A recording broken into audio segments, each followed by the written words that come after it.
दादा, विधानसभेचं विशेष अधिवेशन संपलेलं आहे आणि नवीन अधिवेशन आता हिवाळी अधिवेशन सुरू होणार आहे. हिंदू रस्त्यावरती उतरलेले आहेत. काय नेमकी भूमिका आहे विधानसभेच्या? सकल हिंदू समाजाच्या वतीने हिंदू न्याय यात्रेचं आयोजन संपूर्ण राज्यभर असेल भारतभर करण्यात येत आहे. बांगलादेशमध्ये हिंदूंवर ज्या पद्धतीने अत्याचार केले जात आहेत, हिंदूंची हत्या केली जात आहे, त्याच्यासाठी आवाज उठवण्यासाठी सर्व हिंदू समाज या ठिकाणी एकवटलेला आहे.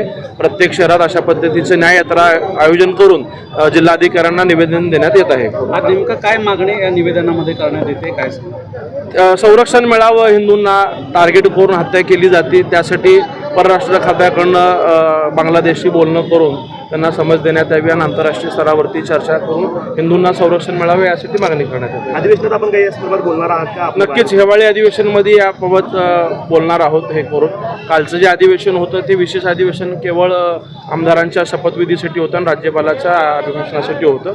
16 तारखेला नागपूरला अधिवेशन आहे, त्यामध्ये याबद्दल आवाज उठवणार होतो. Like, subscribe, click on the bell.